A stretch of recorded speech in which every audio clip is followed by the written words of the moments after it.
ওরা ফেব্রুয়ারি মাস আসলে পরে গান গাইছে কিভাবে, পানির তলে বাতি জ্বলে ঝড় বাতাসেও থামে না, পানির তলে বাতি জ্বলে ঝড় বাতাসেও নেভে না, খাজা বাবার মুরিদ হলে নামাজ রোজা লাগে না, টুনটুনা টুনটুন।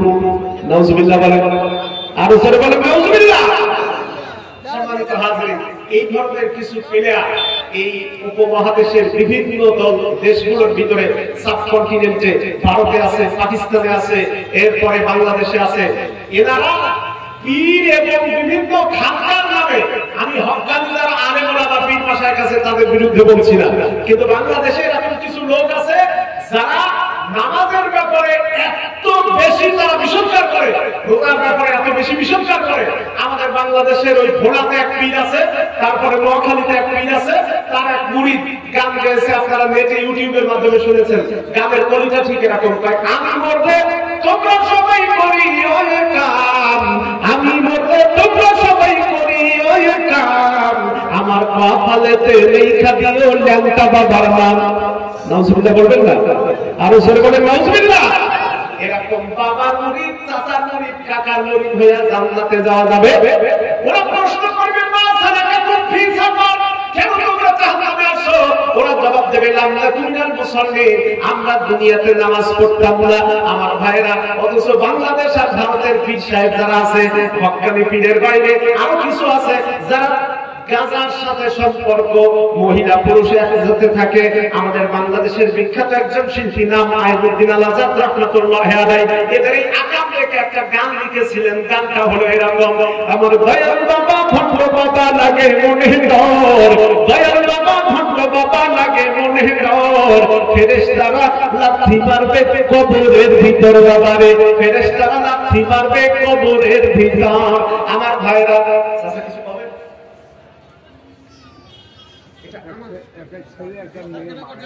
আচ্ছা আচ্ছা আচ্ছা ঠিক আছে, এটাই কমিটির দায়িত্বশীল ভাইদের কাছে দাও, আমরা লাস্টে বলে দেব। আচ্ছা আচ্ছা, একটা ছেলে আর একটা মেয়ে মারা গেছে না, কি হয়েছে? আচ্ছা আচ্ছা ঠিক আছে, ইনশাআল্লাহ। সম্মানিত ভাইরা আমার, যে কথা বলতেছিলাম, এক কথায় নামাজ যারা পড়ে না জান্নাতে যেতে পারবে না। সম্মানিত হাজিরিন আমার, আচ্ছা আমি এই যে বাম পাশে যারা বসে আছে এই দিকে তাকাতে কষ্ট হচ্ছে, এই লাস্ট 20-25 মিনিট আলোচনাটা অন্যরকম ভাবে একটা প্যাসের ভিতরে নিয়ে আসলে, এদিকে আসেন তো ভাই, একটু সামনে আসেন, ভাই আলোচনা জমা হচ্ছে, এদিকে আসেন, এদিকে আসেন। আলোচনা জমবে না মানে জমাই ছাড়বো, এদিকে আসেন, এদিকে আসেন, এই জায়গা থেকে সামনে আসেন। এক জায়গায় আমি শীতের দিন কাছাকাছি বসেন, মহব্বত পারবে। ওই যে কোনা থেকে চাচা মুরব্বীরা একটু কষ্ট করে এদিকে আসেন। আমি আপনাদের পক্ষে আছি, যে ঘাসের উপরে বসতে দিছি বলে বিরোধিতা করছি, আপনাদের পক্ষে যেহেতু আপনারা আসেন। শ্রোতারা একটু আপনাদের ভালোবাসা, তাড়াতাড়ি আসেন। আমার ভাইরা, আপনার কি রাগ করতেছেন? ভাই রাগ করতেছেন? ওই যে বাংলাদেশের পীর সাহেবদের কথা বলতেছিলাম, ওরা আবার ইউটিউবে আমাদের সাইডে এই পশ্চিম, উত্তর, দক্ষিণ দিনাজপুর সব এলাকার ছেলেরা ভাইরা এটা বেশি করে জানে। ওরা গানের ভিতরে কি চমৎকার করে আবার আল্লাহ রাসূলকে পর্যন্ত হিংস মারে। কি করে? কয় আমার বিশ্বলি ফরিদপুরি, আরে তোমার দুটি চরণ ধরিল, দেখাইও দয়াল নবীর, দেখাইও দয়াল নবীর কঠিন আয়াসরে, বাবার লাইগা কান্দে আবার। আমার ভাইরা, এরা কিন্তু আপনাদের এই পশ্চিমবঙ্গ শাখা তুলে ফেলাইছে। আমার ভাইরা, এই পশ্চিমবঙ্গের বিভিন্ন জায়গায় কিন্তু এদের সাঙ্গপাঙ্গ কিছু আছে, তাও আমরা জানি। কোন এলাকায় মাদ্রাসা বানাইছে তাও আমরা জানি। অথচ ওদের এলাকায় যারা দায়িত্বশীল তারা নিজের নামাজ পড়ে না। নামাজ তো দূরে যাক, নামাজের ঠাউ ধরে না। মসজিদের ভিতরে পায়খানা, ছাগলের পায়খানা থাকে, ভেড়ার পায়খানা থাকে, অনুষ্ঠানের দিন পরিষ্কার করে সাফ করে ভিডিও করে, মহিলা পুরুষ এক জায়গায় বসে জিকির করে। পরে তো ইসলামে এর কোন প্রমাণ আছে নাকি ভাই? এরপরে ওদের জিকিরের শেষ আবার ব্যাটারি ডাউনের জিকির কিভাবে করে? দেখাইও দয়াল নবীর কঠিন আয়াসরে, বাবার লাইগা কান্দে আমার মন। যখন ডাউন হয়, তার পাশে বাম পাশে আরো কিছু লোক থাকে, ওরা তখন কিছু জিকির করে, আর এরা গানের তালে তালে, এরা গানের তালে তালে এভাবে বলতে পারে, আমি তো দিয়াছি প্রেম দরিয়ায়, বাবা তোর সন্ধান। ডানে আর বামে কিছু পোলাপন থাকে, এবার তিনি শ্যামা গায়, ওনাদের ভাষায় গজল গায়। গজলের শেষে যখন গান কমপ্লিট হয়ে যায়, ডানে বামে কয়েকশো লোক বসে থাকে আর জিকির করে। আমার ভাইরা, এই জিকিরের কোনো প্রমাণ ইসলামী শরীয়তে নাই। জিকির কিভাবে করতে হবে আল্লাহ নবী শিখাই দিয়েছেন, সাহাবায়ে কেরাম জিকির করেছেন। আমার ভাইরা, আচ্ছা নামাজের বিধান কার? জোরে বলেন কার? আমি জোরে বলেন কার? ভালো করে বুঝবেন, নামাজের বিধান আল্লাহ। রাসূল যেভাবে করেছেন আমরা ঠিক সেভাবে করি। সাল্লু কামা রাআইতুমুনি উসাল্লি। আমার ভাইরা, আল্লাহর বিধান নামাজ, রাসূল যেভাবে করেছেন, সাহাবায়ে কেরাম যেভাবে করেছেন আমরা ঠিক সেভাবে করি। এরপরে হজ আল্লাহর বিধান, রাসূল যেভাবে করেছেন আমরা সেভাবে করি। যাকাত আল্লাহর বিধান, রাসূল যেভাবে আদায় করেছেন আমরা ঠিক সেভাবে করি। সাহাবায়ে কেরাম যেভাবে করেছেন আমরা ঠিক সেভাবে করি। তাহলে জিকির যদি আল্লাহর বিধান হয়, তাহলে জিকির করতে হবে ওই আল্লাহ এবং রাসূলুল্লাহ দেখানো বিধান অনুযায়ী। কোন মানুষ বাবা নানা তৈরি করা বিভিন্ন তরিকা সিস্টেম নিয়ে জিকির করার কোন সুযোগ ইসলামে এই সুযোগ প্রমাণ করবে। আমরা বললে কয় হুজুর তোরা শরীয়তই বুঝিস না, আবার আমরা মারেফতের হুজুর, শরীয়ত কি বলে তোমরা শরীয়তের হুজুর, আমরা মারেফতের হুজুর। আমাদের মারেফতের হিসাব সব গোপনে গোপনে। তা আমি জিজ্ঞেস করলাম মারেফতের হিসাব গোপনে, ঠিক আছে, পীর সাহেবের দাড়ি নাই কেন? কয় হুজুর ওটাও মারেফতের দাড়ি, আপনি দেখতে পাবেন না, মারেফতের নজর যাদের আছে তারা ঠিকই দেখতে পায়। আমার ভাইরা, এরকম কিছু ভণ্ড বাংলাদেশে বিগত 15 বছরে শেখ হাসিনার শাসনামলে আস্তে আস্তে গজাতে গজাতে বিরাট একটা আসনে চলে গেছিল। কিন্তু শেখ হাসিনার যখন ওই পার থেকে খাদায়া আপনাদের পারে চলে দিয়েছি, সাইদি সাহেব যেভাবে বলছিল মামু বাড়ি দিল্লি গিয়ে পড়বা, দিল্লি গিয়ে পড়ছে। এখন ভণ্ডামি বাংলাদেশে কিছুটা কমে যাবে। আপনারা দোয়া করেন এই ভণ্ডদের হাত থেকে ইসলামকে যেন বাংলাদেশে আমরা বাঁচাতে পারি। জোরে বলে আমিন। সম্মানিত হাজিরিন, এখন জাহান্নামে যাওয়ার ওরা 4টা কারণ দেখালো। এক নাম্বার কারণ আমরা দুনিয়াতে নামাজ পড়তাম না। তাহলে এক কথায় বোঝা গেল নামাজ ছাড়া জান্নাতে যাওয়ার কোনো সুযোগ। আপনারা যারা এখানে উপস্থিত আছেন 5 ওয়াক্ত নামাজ পড়বেন তো? কারা কারা নামাজ পড়বেন? দুহাত করে এলাকা দেখা, দুহাত করে দেখা। লিল্লাহি তাকবীর। আচ্ছা ভাই, এই যে লোকগুলো হাত তুললো সেদিন না, আজ ঠিক আছে, আশপাশের মসজিদের ইমাম সাহেবদের কাছে কালকের থেকে খবর নেবেন, এনারা সবাই হাত তুলেছে, 5 ওয়াক্ত নামাজ পড়বে। এখন আগামীকাল সকালবেলা যখন মুয়াজ্জিন মসজিদ থেকে আল্লাহর পক্ষ থেকে ঘোষণা করবে আসসালাতু খায়রুম মিনান নাওম,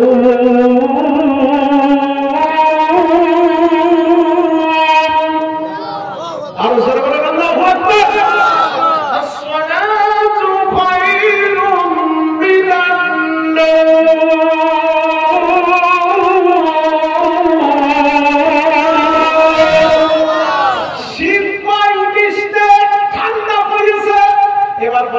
কম্বলের মায়া ত্যাগ করে মসজিদে যাবেন যারা, আল্লাহর কাছে প্রিয় বান্দা হবেন তারা। ফজরের নামাজের শীতকালের ওযু দিয়া পানি দিয়ে যারা ওযু করবে, কিয়ামতের দিন ওই পানি লাগানো শরীরটার বিভিন্ন স্থান থেকে নূরের মতো চমক তৈরি হবে।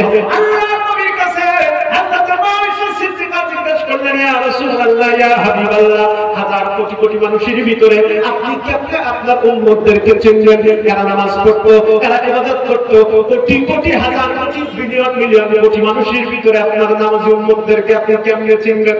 বিশ্বনবী বললেন, তুমি কি মনে করো বিশাল একটা ঘোড়ার পালের ভিতরে এমন কিছু ঘোড়া আছে, সমস্ত ঘোড়া এক রকমের, ওর ভিতরে আলাদা আলাদা সাদা আকৃতির, সমস্ত ঘোড়া লাল অথবা কালো, ওর ভিতরে কপালের ভিতরে সাদা আকৃতি যদি লাগায় দেওয়া হয়, হাজার হাজার ঘোড়ার ভিতরে সাদা চিহ্ন লাগানো ঘোড়াগুলি খুঁজে পেতে কষ্ট হবে নাকি?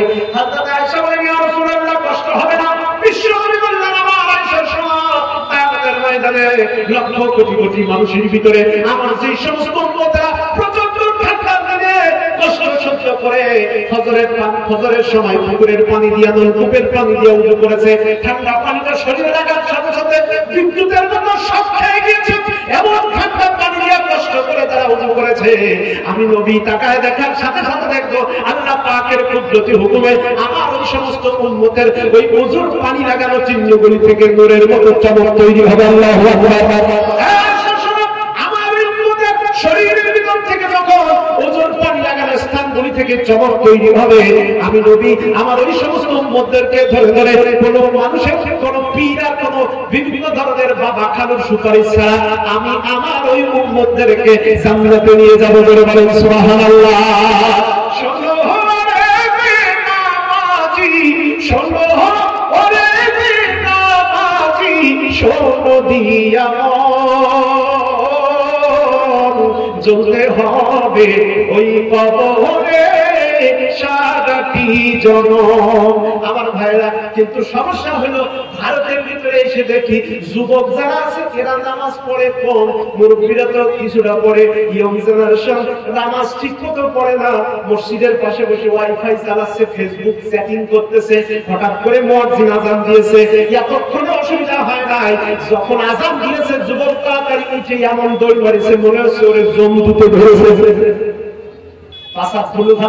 চলে যাচ্ছে, হুজুর আসতেছে, ইমাম সাহেব আসার পথে কয়, বাবা এতক্ষণ পর্যন্ত মসজিদের পাশে দাঁড়ায় বসে চ্যাটিং করছো আর আযানের আওয়াজ শোনার সাথে সাথে খেসি দৌড় মারতেছো, কারণটা কি?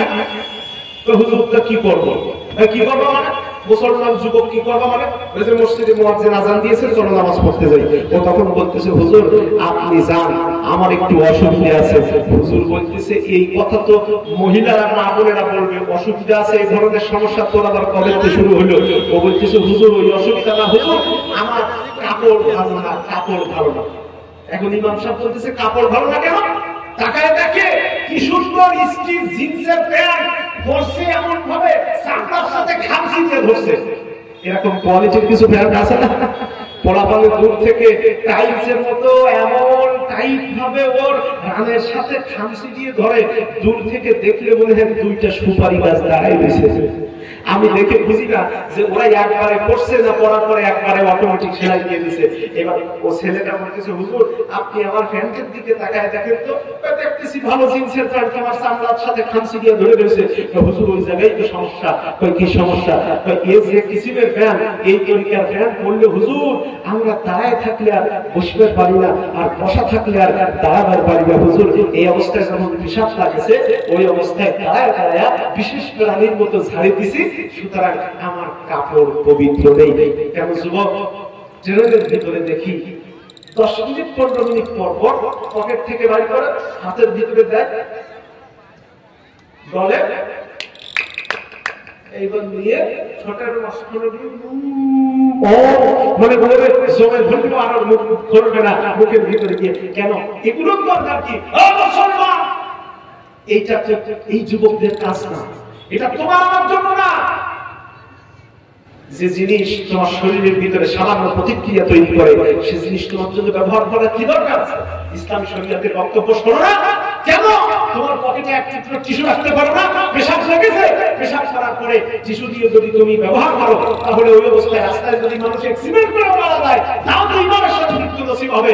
অথচ মরে গেল তোমার ইমান তো করে যাক, তোমার পকেটের ভিতরে ফেরেশতারা এসে দেখো হাজার হাজার বিড়ি আগুনের অপেক্ষা করতেছে। পরে পরে দেখি ফেরেশতারা কি ভালো লিখবে না খারাপ লিখবে? আমার ভাইরা, সুতরাং যুবক যারা আছে, ও যুবক আমি পায়ে ধরে অনুরোধ করি, শুধু যুবক না, আজকে থেকে যে সমস্ত স্ত্রী এখানে আসছেন, যে সমস্ত মহিলারা আসছেন, যাদের স্বামীরা এখানে আসছেন, বাড়িতে গিয়ে ও আচ্ছা আচ্ছা মাংস গরুর মাংস 200 টাকা কেজি। ভাই বাংলাদেশে বানানো যায় না, 200 টাকা না, 200 টাকা কেজি বাংলাদেশে। ওই যে আমার ভাই আসছে 200 টাকা করে গরুর মাংসের কেজি, উনি একটু পরে ওখানে লাগাই দেবেন, আপনারা যারা কিনবেন ওখান থেকে কিনে নেবেন। সম্মানিত হাজির, টাকা আসছে ভাই, কি নাম এটা? আচ্ছা এখানে একটু খাতায় লেখাই দিয়ে যাবেন। প্রিয় হাজির আমার, তাহলে যুবক যারা আছে, আমার প্রিয় যুবক ভাইরা, স্বামী আর স্ত্রী যারা আছেন, যে স্বামী নামাজ পড়ে না, স্ত্রীকে নামাজের জন্য অনুরোধ শুধু না, বরং স্ত্রীকে নামাজের জন্য হালকা মৃদু শাস্তি দেওয়া ইসলাম জায়েজ করেছে। তবে শাস্তির নামে দরজার হাত খুলে পিটানো যাবে, আরো জোরে বলেন যাবে? তুমি এখন তো আইন সব মহিলাদের পক্ষে, আর মহিলাদের কথা না শুনলে সংসারের ভিতরে জ্ঞান আছে। আমার ভাইরা, কথায় কথায় স্বামী আর স্ত্রীর ভিতরে যদি মহব্বত তৈরি হয় তাহলে ভালো কথা। ওই যে আমাদের বাংলাদেশের রংপুরে একটা ছোট্ট গল্প, স্বামী আর স্ত্রী দুজনে ঝগড়া করেছে। এখন ছেলে মেয়েরা সবাই বাইরে পড়াশোনা করে ইউনিভার্সিটিতে, স্বামী এবং স্ত্রী 3 দিন হয়ে গেছে কেউ কারোর সাথে কথা বলে না। তো প্রচন্ড শীতের ভিতরে এই 3 দিন ধরে স্বামী খায় হোটেলে, স্ত্রী খায় পাশের বাড়িতে, এভাবে করে 3 দিন পার হয়ে গেছে কেউ কারোর সাথে কথা বলে না। 3 দিন পর সন্ধ্যাবেলা এরকম যেমন প্রচন্ড ঠান্ডা পড়তেছে, কয়েকদিন পরে যখন শৈত্য প্রবাহ করবে শীতের ভিতরে, তখন ওই যে বয়স্ক লোকেরা এই পথ বিছানিতে আগুন ধরে আগুন পোহায়। আমাদের দেশে এটা করে, আপনাদের দেশেও কি করে? আর জোরে বলে করে কিনা? তো এখন স্বামী আর স্ত্রী দুইজন ঝগড়া, কেউ কারোর সাথে কথা বলে না। সন্ধ্যাবেলা ঠান্ডায় সহ্য না করতে পেরে স্বামী এরকম একটা চেয়ার দিয়ে বসে কিছু বিছানি ফল গাদার ভিতরে আগুন লাগায় এভাবে হাত সেঁকতেছে, আর স্ত্রী একটা ফেরি দিয়ে অপোজিটে বসে আছে, কেউ কারোর সাথে কথা বলে না। কিছুক্ষণ পর স্ত্রী তাকায় দেখলো ওই যে ফল বিছানি, আপনারা কি বলেন এটা? হ্যাঁ, ফল। এই ফলের ভিতর থেকে একটা ফল, একটা ফল আগুন বেয়ে গোপনে নিচ দিয়ে স্বামীর লুঙ্গির নিচের অংশে ধরেছে। যখন এই দৃশ্য স্ত্রী দেখতে পেয়েছে, স্বামী তো জানাই না, সে ওইভাবে চোখ বুঝে এইভাবে এরকম করতেছে। এখন দূর থেকে স্ত্রী যখন দেখেছে, দেখে মনে মনে বলতেছে সর্বনাশ, আগুন যে কায়দায় লাগছে, এখন যদি আমি বলি স্বামী তোমার লুঙ্গিতে আগুন লাগছে, তাহলে তো আমার আগে কথা বলা হইলো, প্রেস্টিজ আমার নষ্ট হইলো। না, আমার মান সম্মান নষ্ট করা যাবে না। আমার ভাই হয়েছে আগুন তো মোটামুটি লুঙ্গিতে ইঞ্চি 2 গেছে, আর একটু যদি উপরের দিকে যায় তো পোড়া যা যাবে, সর্বনাশটা আমারই হবে। তো এই কারণে কথা বললেও বিপদ, না বললেও বিপদ।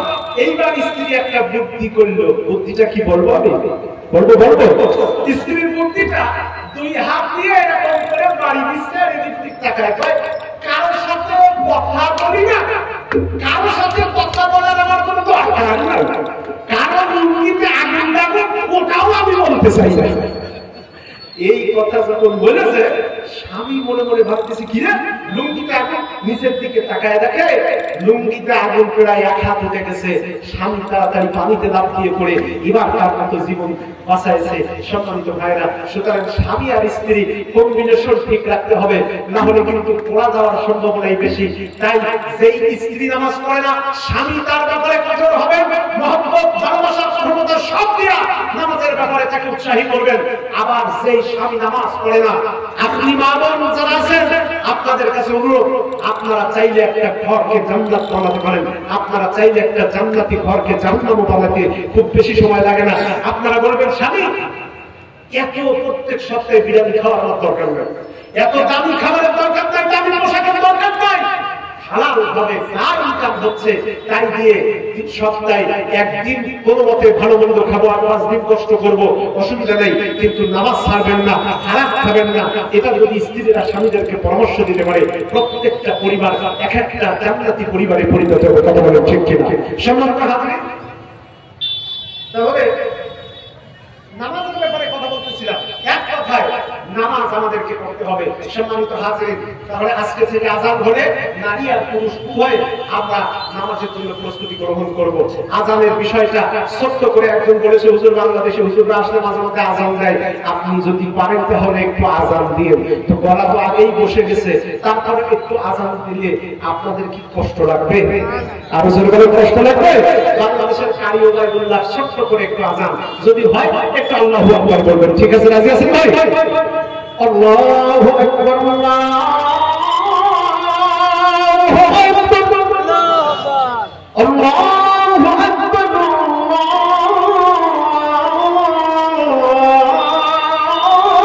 আল্লাহু আকবার, আশহাদু আল্লা ইলাহা ইল্লাল্লাহ,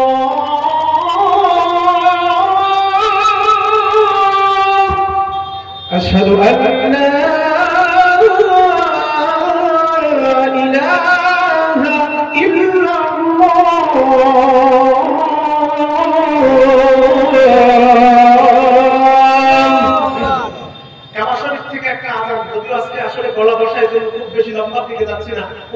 দেখা হবে 5 কণ্ঠে আযান শোনাবো ইনশাআল্লাহ। আজকে আর একটা কণ্ঠে ছোট্ট করে দেব। ওই যে কাবা শরীফের আবার বিটিভির মাধ্যমে একটা আযান সারা বাংলাদেশে প্রচারিত হয়, আপনারা পশ্চিমবঙ্গে অনেকে জানেন। ওখানে শুধুমাত্র আল্লাহু আকবারটা দেব, ভাই আগের তলা আর খাটের তলা এ জীবনে এক হয় না। তারপরে যদি একটুখানি মেলে তাহলে সকলে আল্লাহর পবিত্র নামটা উচ্চারণ করে আল্লাহু আকবার বলবেন তো ভাই? আচ্ছা ঠিক আছে।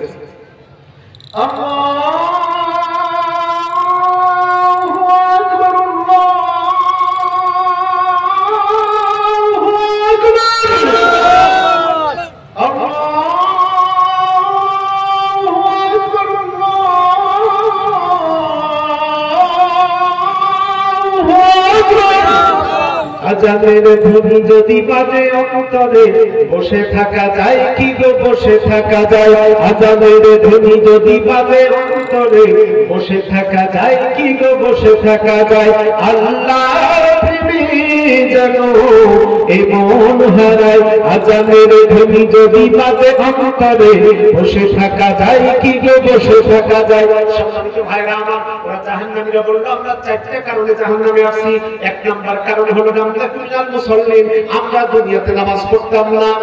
নামাজের ব্যাপারে কত ওয়াজ দেবেন। হযরত আলী রাদিয়াল্লাহু তাআলা আনহু বলেছেন, আরে এরপরেও যদি মানুষ নামাজি না হয় তাহলে তো আমাদের কিছু করার নাই। হযরত আলী বলেন, মাইয়ুরিদু আইয়াতাকাল্লাম মা আল্লাহ, যে ব্যক্তি আল্লাহর সাথে গল্প করতে চায়। কার সাথে গল্প?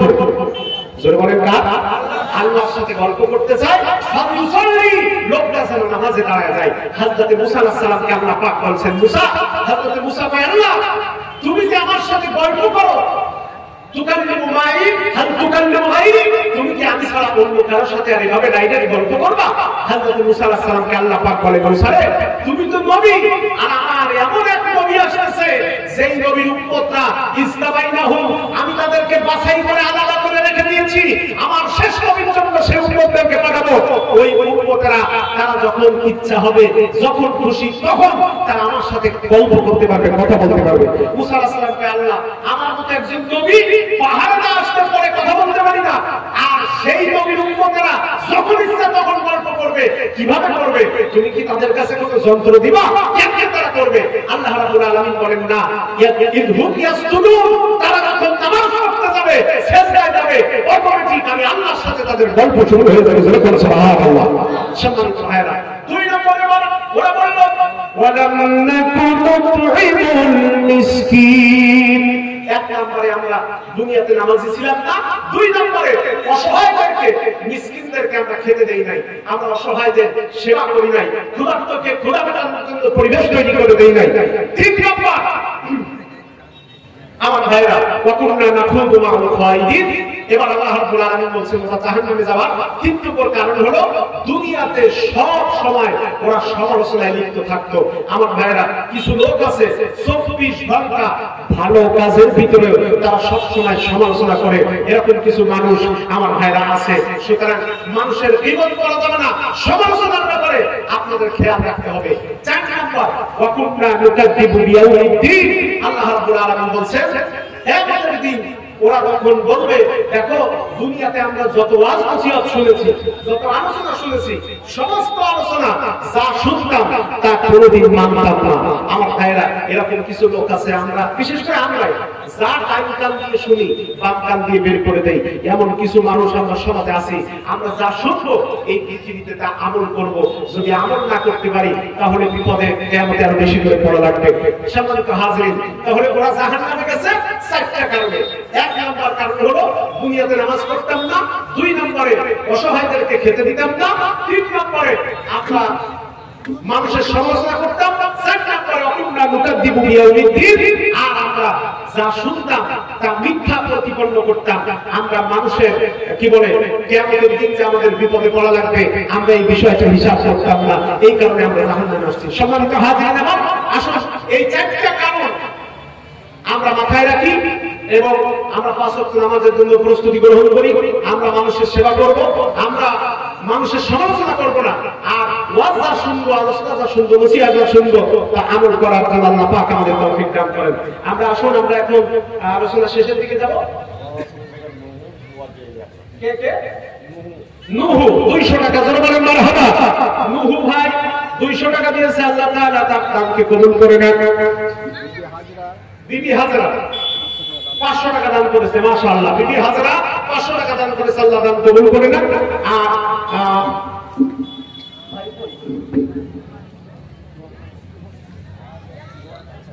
আসুন আমরা সকলে দোয়ার জন্য প্রস্তুতি গ্রহণ করি। মুখতাসার দোয়া হবে, সকলে আমরা সুন্নতি নিয়মে আমরা আউযু বিল্লাহি বিসমিল্লাহ সহ কিনা